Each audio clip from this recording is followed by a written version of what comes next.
السلام علیکم، میں ہوں ذیشان ملک اور آپ دیکھ رہے ہیں پروگرام دستک۔ ناظرین، اب کی سب سے اہم خبر یہ ہے کہ حماس نے گورننگ باڈی تحلیل کر دی، حکومت ختم کر دی ہے اور محمد الفرح جو کہ غزہ کی ایمرجنسی کمیٹی کے سربراہ ہیں، انہوں نے باضابطہ طور پر استعفیٰ جمع کروا دیا ہے۔ اور حماس کے عہدیدار کا یہ کہنا بھی ہے اس حوالے سے کہ اب جو عوامی حکومت ہے، حکمرانی ہے، اس کے لیے ایک ٹیکنوکریٹ کمیٹی کی راہ ہموار ہو گئی ہے۔ آنے والے دنوں میں کیا واقعی جس طرح سے حماس کے عہدیدار توقع رکھے ہوئے ہیں وہ پوری ہو سکے گی یا نہیں، اور اسرائیل کس حد تک اس کے لیے قابل قبول ہوگا، یہ حماس کا فیصلہ، اور غزہ میں حکمرانی عوام کی ہو پائے گی، یہ ٹیکنوکریٹ حکومت بن پائے گی یا نہیں، اس پر گفتگو کریں گے۔ ہمارے ساتھ موجود ہیں دفاعی تجزیہ کار جناب بریگیڈیئر ریٹائرڈ حارث نواز صاحب۔ بہت شکریہ حارث نواز صاحب آپ کے قیمتی وقت کا۔ سر، گورننگ باڈی تحلیل کر دی ہے، کیا اس کے پیچھے وجہ وہ جو ایران اور امریکہ کے درمیان جو مذاکرات چل رہے ہیں جو ثالثیوں کی مدد سے، کیا اس کے پیچھے یہ بھی ایک معاملہ ٹیبل پہ موجود تھا جس کی وجہ سے ایسا ہوا ہے؟ اور اس کے ساتھ ساتھ جس طرح سے عہدیدار کہہ رہے ہیں حماس کے کہ ایک ٹیکنوکریٹ کمیٹی کی راہ میں جو حائل رکاوٹیں تھیں وہ دور ہو گئی اور راہ ہموار ہو گئی، آپ سمجھتے ہیں کہ ایسا ہی ہے؟ ریحان، دیکھیں یہ ایک بہت ضروری پوائنٹ ہے، کیونکہ جو پیس ہے، بورڈ آف پیس ہے، اس میں یہ ایک کنڈیشن تھی، ایک سیکشن تھا کہ اس میں کہ حماس جو ہے اپنی جو باڈی تحلیل کر دے گی، جو اس کی مانیٹرنگ تھی، اور اس کی ٹیکنیکل کمیٹی جو بھی بورڈ پیس آف بورڈ جو ہے وہ اس کو نامینیٹ کرے گا based on neutral most southern Islamic ممالک کے اوپر، اور وہ جا کے پیلسٹین اتھارٹی کے ساتھ مل کے اس کو بہت اچھے پرامن طریقے سے کوآرڈینیشن سے اچھے طریقے سے چلائیں گے۔ اور آئی تھنک یہ بہت ضروری تھا، کیونکہ اب اس کے بعد نیکسٹ اسٹیپ کین بھی کہ اس کے بعد کہ پیس جو کیپنگ فورس ہے وہ بھی شاید وہاں پر آئے، کیونکہ وہ اس کے آنے کے بعد اصل وہاں پہ پرابلم دین ریزالو ہوگی کہ وہ بفر زون میں آئے گی، اور جب وہ آ کے پیلسٹین اتھارٹی اپنا کنٹرول کر لیتی ہے اور ٹیکنیکل کمیٹی بھی آ جاتی ہے جس کو پراپرٹی کے نظام کو چلائے گی اور مانیٹر کرے گی، اور اس کے بعد پیس کیپنگ فور انشور کرے گی کہ امن رہے دونوں طرف سے، اسرائیل کی طرف سے بھی اور حماس کی طرف سے بھی۔ آئی تھنک یہ ایک اسٹیپنگ اسٹون تھا جو کہ اس نے حماس نے اگری کر لیا، اس پر کچھ بات ہوئی تو انہوں نے کر لیا، اور یہ ہمیں پازیٹیو موو لینا چاہیے۔ اور اس کے بعد اسرائیل کو کچھ شرم آ جانی چاہیے کہ جس طرح اٹراسٹی کر رہے ہیں اور وہ بار بار وہاں پر نتے پیلسٹین کے اوپر اٹیک کرتا ہے، کبھی 2-3 شہید کر دیتا ہے۔ اب اس کے لیے اگر امن فوج آ جاتی ہے تو وہ بہت ضروری ہوگی۔ اس کے بعد پھر اسرائیل کے انخلاء دیکھنے کہ وہ کس طریقے سے انخلاء کرتا ہے، اپنے کمٹمنٹ میں پورا رہتا ہے نہیں رہتا، that is going to be seen, اور اکارڈنگلی پھر اس کے بعد حماس کا نیکسٹ اسٹیپ جو ہے وہ اس میں۔ سر، آپ نہیں سمجھتے کہ نیکسٹ ٹو امپاسبل لگتا ہے اسرائیل کو شرم آ جائے یا اسرائیل جو ہے وہ احساس کرے؟ اور ویسے بھی سب سے بڑی بات ہے کہ اسرائیل کی گارنٹی آخر دے گا کون؟ ابھی لبنان والا معاملہ ہمارے سامنے ہے، لبنان پر جنگ بندی کے حوالے سے امریکی صدر ڈونلڈ ٹرمپ ہر طریقے سے بیانات دیتے ہیں، اسرائیل کی جو وزیر اعظم ہے ان کی بیگم تک کو وہ فون کر دیتے ہیں، اس کے باوجود اسرائیل باز نہیں آتا، بنجمن نتنیاہو باز نہیں آتا، تو اس معاملے میں بھی اسرائیل کی گارنٹی سر آخر دے گا کون؟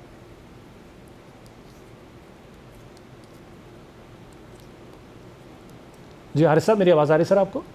جی مجھے آ رہی ہے آپ کی آواز کٹ کے۔ اچھا،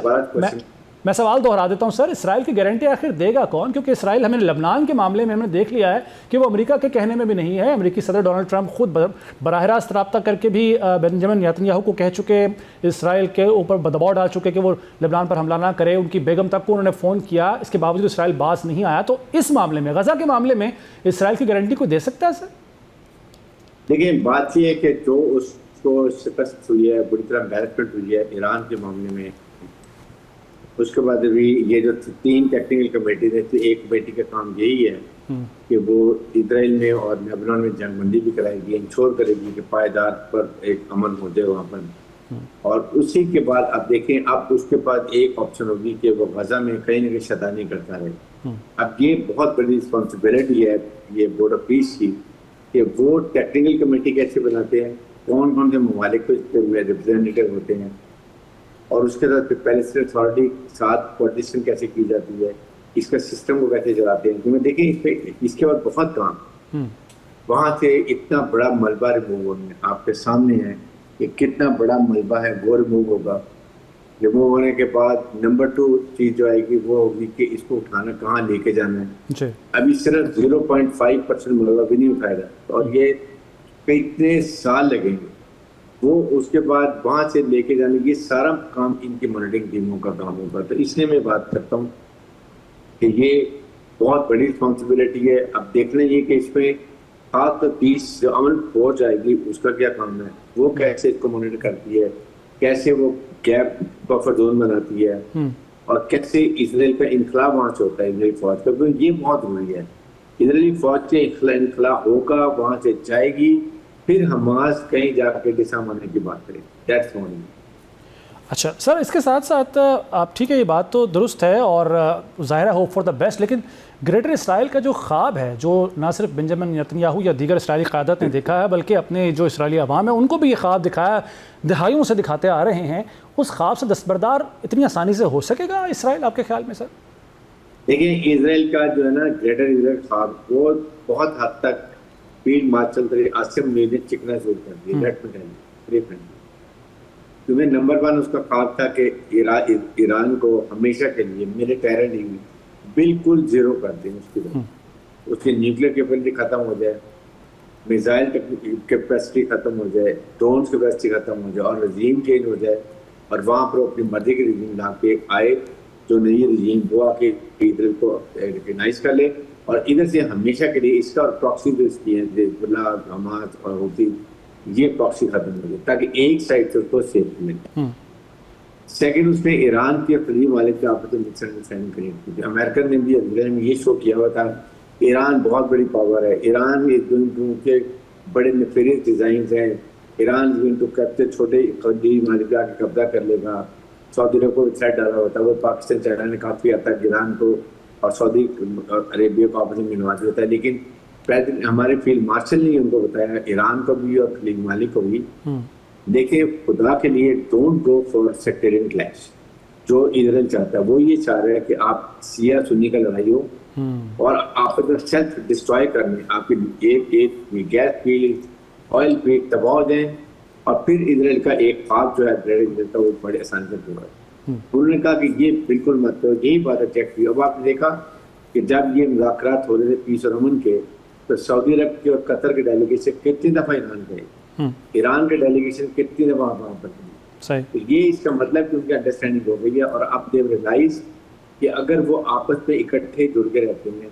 اور ایک دوسرے کی پولیٹک کمپلیمنٹ کرتے ہیں, دیٹ مینس کہ Israel will never be able to achieve its dream of having a greater Israel. Sir, peace board کا قیام, اور پیس بورڈ آپ کو لگتا ہے کتنا دباؤ ڈالنے میں کامیاب ہو سکے گا کہ فلسطینی ٹیکنوکریٹس کی حکومت یہاں پر قائم ہونے میں راہ ہموار ہو سکے؟ میں پیس بورڈ کے خاص طور پر جو کردار ہے اس کے والے سے آپ نے جاننا چاہوں گا کہ کس قدر یہ مؤثر ہو سکتا ہے, طاقتور ہو سکتا ہے. دیکھیں یہ آپ پریزیڈنٹ ٹرمپ کی ایک کریڈیبلٹی کی بات ہے. پہلے ہی کریڈیبلٹی وہ جو ہے نا وہ بہت ڈاؤن ہو گئی ہے, خاص طور پہ خلیجی ممالک کے اندر. خلیجی ممالک بہت ناراض ہیں کہ وہ ہم نے ٹریلین آف ڈالرز کا ویپن ہم سے خریدا, امریکہ نے ہمیں دیا, ہم نے پیسہ دیا, ہمیں سیکورٹی دینی تھی انہوں نے, ہمارے نزدیک انہوں نے اپنے رڈار لائے, ویپن لائے, جہاز لائے, بیری لائے, فوجی لائے, سب کچھ لے آئے, لیکن جب وقت آیا تو جا کے اسرائیل کی پروڈکشن چلے گا ہمیں چھوڑ. سو ایک تو وہ ساتھ ریپوٹیشن خراب ہوئی ہے, دنیا میں بھی ریپوٹیشن خراب ہوئی ہے. جس طرح اکانومی کا تباہ ہوا ہے, سیکورٹی کرائسس ہوئی ہے, اکانومی کے کرائسس ہوئی ہیں, انرجی کے کرائسس ہوئی ہیں, فوڈ سیکورٹی کے کرائسس. دنیا آنیسٹلی ایک بہت بڑے جھٹکے سے گزر سکتی. ان انوائرمنٹ کے اندر ناؤ ایک امریکہ کے بعد پریزیڈنٹ کے بعد ایک بہت بڑا یہ ہے ہاتھ میں یہ بورڈ آف پیس, جو آپ نے ایک اپنا برین چائلڈ ہے, اس کو میچور کرے, اس کو افیکٹو کریں. حماس نے پھر اپنی ایک سٹیپ آگے کیے تو ٹھیک ہے جی ہم نے اپنی یہ باڈی کو تبدیل کر دیا, ہم مانیٹرنگ کریں گے. نہ ٹیکنیکل ٹیم لے کر آئیں, فلسطین اتھارٹی کے مل کے کام کریں, اور اس کو آگے پائے تک کر دیکھ لیں. مینس کہ یہاں سے پیس کیپنگ فورس آئے, اس کے بعد اسرائیل کا اسٹیپ بائی اسٹیپ انخلا ہو,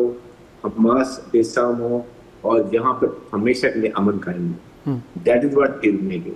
اور اس کے لیے major part American president has to play, because یہ گیون گارنٹیبل ہے.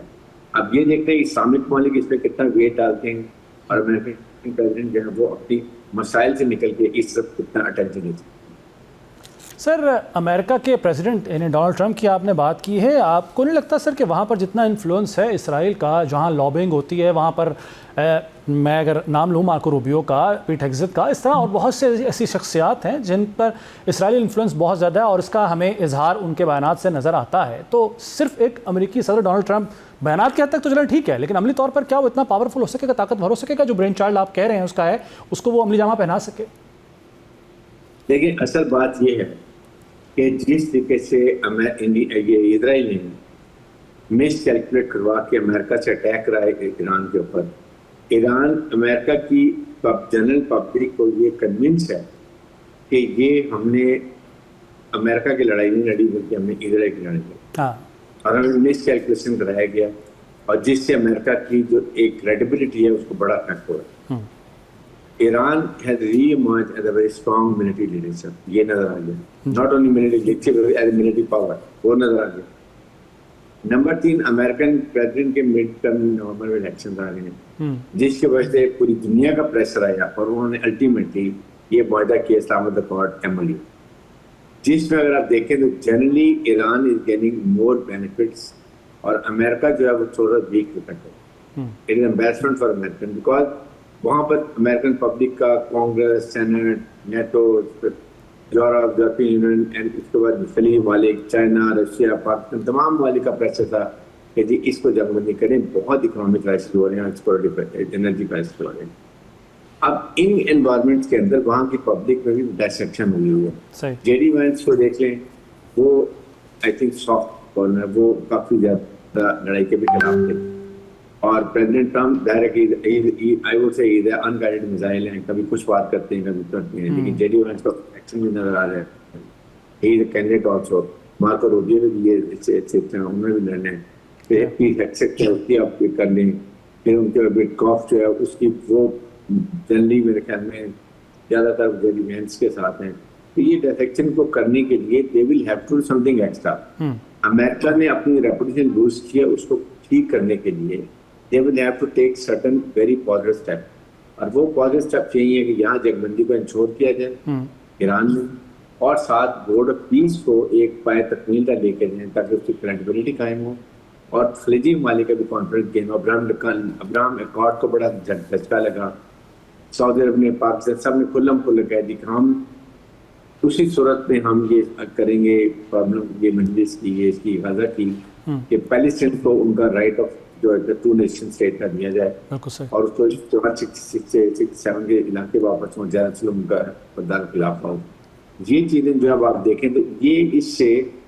امریکہ کو سوچنا پڑے گا، ترکی بھی اس میں شامل ہے، ایجپٹ بھی شامل ہے، قطر شامل ہے، پاکستان شامل ہے، سعودی عرب شامل، تو اس لیے یہ بڑا پریشر ہے، بیکاز امریکہ کو آنیسٹلی بہت جھٹکا لگا۔ مڈل ایسٹ کنٹری تھا، ان کی اسپرٹ ڈائنامک چینج ہو رہی ہے، دے آر لوکنگ ٹورڈ یہ ایک کوارڈ بن رہا ہے، پھر اس کے بعد چائنا کی طرف دیکھ رہے ہیں، چائنا ٹیکنالوجی سے پاکستان نے بہت ہی اعلیٰ معیار کے طریقے سے پروفیشنل طریقے سے استعمال کی، وہ دنیا کی نظروں کا، پھر ہم نے دبئی میں ایئر شو کیا، وہاں پر F-17 بھی دیکھیں، پھر سائبر وارفیئر، الیکٹرانک وارفیئر جو پاکستان نے کیا، اب ان کی نظر دوسری طرف بھی آ رہی ہے کہ کہاں چل رہے ہیں، اور اگر ایران اور middle east country they are together then this issue is resolved. Israel will never be able to do that. تو یہ چیزوں میں اب اچھا بالکل ٹھیک ہے بریگیڈیئر صاحب، سر میرا ایک سوال یہاں پر آپ سے، آپ نے بھی ذکر کیا مڈ ٹرم الیکشن کا جو امریکہ میں ہونے جا رہے ہیں، جس کی وجہ سے کافی حد تک بیک فٹ پر بھی گیا امریکی صدر ڈونلڈ ٹرمپ، وہ میں نظر بھی آتا ہے ان کے نہ صرف بیانات سے بلکہ فیصلوں سے بھی، لیکن سر اسی طرح الیکشن تو اسرائیل میں بھی ہونے جا رہے ہیں، اور بہت اس وقت کہنا چاہیے کہ خطرے میں ہے بنیامین نتن یاہو کی وزارت عظمیٰ، آئندہ شاید وزیر اعظم بھی نہ صرف بن سکے بلکہ جو کرپشن کے کیسز ہیں وہ بھی اس پہ بھی کوئی فیصلہ اس کے خلاف آ سکتا ہے، لیکن ہم دیکھتے ہیں کہ وہ بیک فٹ پہ جانے کی بجائے وہ مزید اگریسو ہو گیا ہے، اور مزید جیسے کہ لبنان پر حملے ہوں یا دیگر بیانات ہوں ایران کے حوالے سے، یہ ہمیں الٹا جو ہے وہ نظر آیا ہے اثر وہاں پر جو آنے والے الیکشن ہے اس کے حوالے سے، آپ اگری کریں گے سر؟ ریحان دیکھیں اس کا سروائیول جو ہے نا نتن یاہو کا ایک ہی ہے، جنگ جاری رکھو، اگریسو رہو، اور جس دن جنگ بندی ہوگی نتن یاہو ایک تو ہٹ جائے گا، ریموو ہو جائے گا، کرپشن چارجز ہیں، جیل میں چلا جائے گا، اینڈ اینڈ آف اٹ ہے۔ دس از اے بائی، اس نے ایک محاذ ایران کا ختم کیا تو لیبنان کو کھول دیا، لیبنان ختم کرتا ہے پھر غزہ میں آنے سے روک جاتا ہے، یہ اس کی چال ہے، بٹ ابھی وہ کافی ٹریپ ہو چکا، پھنس چکا ہے۔ اس لیے میرا نہیں خیال کہ اب اس کی جو یہ ایران کی پالیسی ہوگی ختم ہو گئی کیونکہ امریکہ نے اکارڈ سائن کر لیا. بورڈ آف پیس کے لیے بھی جب حماس نے ایک بہت بڑا اسٹیپ لے لیا. اب بورڈ آف پیس کے بعد بھی کوئی اور آپشن نہیں ہے کہ وہ آپ ٹیکنیکل ٹیم لائیں اور وہاں ڈیولپمنٹ شروع کریں. جو دنیا دیکھ رہی ہے جس طریقے سے امریکہ نے خاموش تماشائی بن کے ادھر کو کھلا سرٹیفکیٹ دیا, اس نے جو ظلم و غلبت کیا, یہ کوئی دنیا کی مہذب جو ہے نا سویلائز دنیا وہ یہ نہیں دیکھ سکتی جو دیکھا ہے. اور مسلمان ملک کی انتہا سے زیادہ میں کہتا ہوں کہ وہ ایک بے رخی نہیں ہوا, جس سے یہ بھی ریلائز کرے کہ آپ کو 7 کنٹریز ان کو بھی اپنی اسٹریٹجی بدلنے کی ضرورت پڑے گی. شاید اب یہ ریلائز کریں کہ ہمیں بھی کٹ ہونا چاہیے. یہ جو خلیجی ممالک کا پیسہ ہوتا ہے بجائے یورپ میں جاتا ہے, امریکہ میں جاتا ہے, وہاں فریز ہو جاتا ہے. Why not to invest in Islamic ممالک میں, اور اپنے یہاں پہ پیسہ لیتے ہیں. یونیورسٹیز میں مین پاور سستی ہے, اسکل مین پاور ہے, پڑھے لکھے جو لوگ یونیورسٹیز ہیں, ملٹری ہارڈ ویئر ترکی میں بہت بنتا ہے, پاکستان بنتا ہے, ان کو اور ایکسپینڈ کرے تو یہ کافی اس طرح کی چیزیں آئیں گی. اور یہ میرے خیال میں دیکھا جائے گا تو کافی زیادہ 3-4-5 سال میں آپ جہاں کی سیکورٹی جو انوائرمنٹ ہے وہ کافی چینج ہوگی.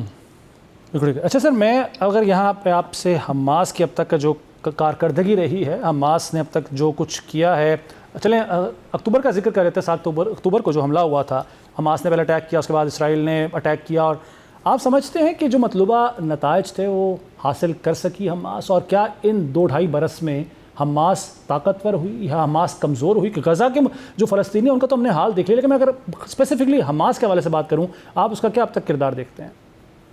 دیکھیں ریحان, بات یہ ہے کہ اس وقت جو حماس نے یہ ایکشن کیا تھا, دیٹ واز اے ٹائم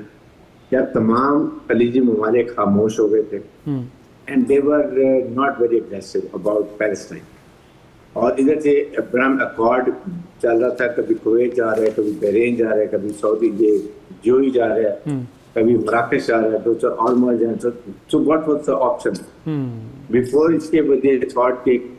یہ قطر اور سعودی عرب بھی کہیں پرانا خاص تھا, یہ جا کے ان کی طرف آگے ایک ایکشن, اور کافی زیادہ پریشر تھا کہ یہ ممالک کا امریکہ کا بھی اس کو میں آپ آ جائیں جی. اور ایک اسٹیج پہ پاکستان بھی پریشر تھا, پاکستان کا اپنی پالیسی ہے and we don't come under pressure. تو اس کو اٹیک کرنے سے they have suffered a lot. Nations they gave sacrifice, انہوں نے یہ سیکریفائس دی ہے. اور اب آپ آج دیکھیں کہ غزہ کے فیور میں پورا یورپ, پورا نیٹو اور دنیا کھڑی ہے سوائے امریکہ کے. امریکہ کو بھی سپورٹ کرنا پڑا اور اسرائیل کے خلاف ہو گیا. ان کو دیکھیں تو میرے خیال میں دوبارہ پیلسٹین کاز, پیلسٹین نیشن اور اس کی یہ تعلق پاکستان نے کھول کے بولا, سعودی عرب نے بولا, یورپین یونین نے کہا یہ 2 نیشن ہونی چاہیے, فرانس نے کہا, یہ لندن نے, UK نے کہا. تو اس سے یہ بہت یہ ریلائز ہو گیا کہ جو ریزالو تبھی ہوگا جب 2 نیشن بنے. تو یہ ایک ان کو یہ بنے, اور اس کے لیے اگر ایک نیشن سیکریفائس کی ہے تو اگلی نیشن انشاءاللہ اس میں وہ بیکم پہلے اور اس کو انجوائے. بالکل ٹھیک ہے سر, پوائنٹ آ گیا آپ کا. بہت شکریہ بریگیڈیئر ریٹائرڈ حارث نواز صاحب اپنا قیمتی وقت دینے کے لیے. اور حماس نے جیسے ٹیک باڈی تحلیل کر دی اس پر اپنے خیالات کا اظہار کر رہے تھے بریگیڈیئر ریٹائرڈ حارث نواز صاحب. کچھ دیگر موضوعات پر بھی بات کریں گے ایک بریک کے بعد.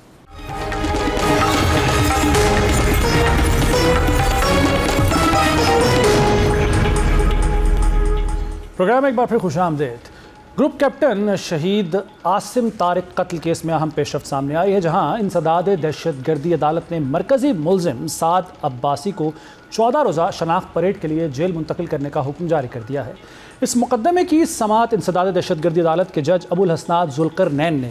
کی, جس کے دوران پروسیکیوٹر راجہ نوید, تفتیشی افسر اور دیگر متعلقہ حکام عدالت میں پیش ہوئے, جبکہ پولیس نے مرکزی ملزم سعد عباسی کو سخت سیکیورٹی حصار میں عدالت کے روبرو پیش کیا. دوران سماعت تفتیشی ٹیم نے عدالت کو ابتدائی پیش رفت سے آگاہ کرتے ہوئے موقف اختیار کیا کہ کیس کی مزید تفتیش اور شواہد کی مضبوطی کے لیے ملزم کی شناخت پریڈ انتہائی ضروری ہے, تاکہ عینی شاہدین اور دیگر متعلقہ افراد قانونی تقاضوں کے مطابق ملزم کی شناخت کر سکیں. عدالت نے تفتیشی حکام کی استدعا منظور کرتے ہوئے سعد عباسی کو 14 روز کے لیے جیل بھیجنے کا حکم دے دیا اور ہدایت کی کہ شناخت پریڈ مکمل ہونے کے بعد اس کی تفصیلی رپورٹ عدالت میں پیش کی جائے. عدالت نے ملزم کو 20 جولائی کو دوبارہ پیش کرنے کا حکم بھی جاری کیا, تاکہ شناخت پریڈ کی کارروائی اور تفتیشی پیش رفت کا جائزہ لیا جا سکے. دوسری جانب اس مقدمے میں گروپ کیپٹن شہید عاصم طارق کے قتل کا باقاعدہ مقدمہ کمانڈنٹ ایئر ہیڈ کوارٹر کی مدعیت میں درج کیا جا چکا ہے، جس میں قتل، دہشت گردی اور دیگر سنگین جرائم سے متعلق دفعات شامل کی گئی ہیں۔ مقدمے کے اندراج کے بعد قانون نافذ کرنے والے اداروں نے مختلف پہلوؤں سے تحقیقات کا دائرہ وسیع کر دیا ہے تاکہ وقوع میں ملوث تمام کرداروں کو بے نقاب کیا جا سکے، اور اگر کسی اور شخص کے ملوث ہونے کے شواہد سامنے آئیں تو اس کے خلاف بھی قانونی کارروائی عمل میں لائی جا سکے۔ ذرائع کے مطابق تفتیشی حکام واقعے سے متعلق شواہد، C C T V footage, forensic reports, عینی شاہدین کے بیانات اور دیگر تکنیکی معلومات کا بھی جائزہ لے رہے ہیں تاکہ عدالت میں مضبوط چالان پیش کیا جا سکے۔ تو یہ تھی اب تک کی پیش رفت اس کیس کے حوالے سے۔ ایک بریک کا وقت ہے، اپنے اگلے ٹاپک کی طرف، اگلے موضوع کی طرف چلیں گے۔ بریک کے بعد دوبارہ حاضر ہوتے ہیں۔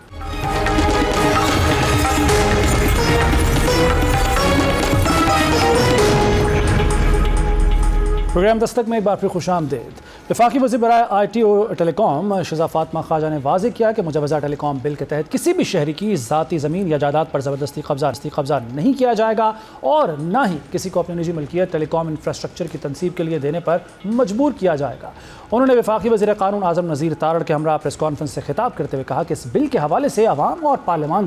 کو درست معلومات فراہم کرنا ضروری تھا، کیونکہ مختلف حلقوں میں اس بارے میں غلط فہمیاں پھیلائی جا رہی تھیں۔ شہزاد فاطمہ خواجہ نے کہا کہ ملک میں راج پرانا ٹیلی کام قانون موجودہ دور کی تکنیکی ضروریات اور ڈیجیٹل تقاضوں سے ہم آہنگ نہیں رہا، اسی لیے ایک جدید قانون سازی کی ضرورت محسوس کی گئی تاکہ وزیر اعظم کے ڈیجیٹل پاکستان ویژن کے مطابق شہریوں کو تیز رفتار، معیاری اور بہتر انٹرنیٹ کی سہولت فراہم کی جا سکے۔ انہوں نے کہا کہ بطور وفاقی وزیر آئی ٹی ان کی بنیادی ذمہ داری ہے کہ ملک بھر میں جدید ٹیلی کمیونیکیشن نظام کو فروغ دیا جائے اور انٹرنیٹ کی رسائی بہتر بنائی جائے۔ انہوں نے بتایا کہ ٹیلی کام بل تقریباً 6 ماہ تک قومی اسمبلی میں زیر غور رہا، جبکہ بعد ازاں اسے مزید مشاورت کے لیے سینٹ کی متعلقہ کمیٹی میں بھی بھیجا گیا، جو جمہوری عمل اور قانون سازی میں اتفاق رائے پیدا کرنے کی بہترین مثال ہے۔ ان کا کہنا تھا کہ قومی اسمبلی نے اس بل کو 6 اہم ترامیم کے ساتھ منظور کیا، جن کا مقصد شہریوں کے حقوق کا مکمل تحفظ یقینی بنانا ہے، اور انہوں نے یہ وضاحت بھی دی ہے کہ بل بنیادی طور پر ان ہاؤسنگ سوسائٹیوں کے مسائل کے حل کے لیے تیار کیا گیا ہے جو کہ ٹیلی کام کمپنیوں کے ساتھ معاہدے کرنے کے باوجود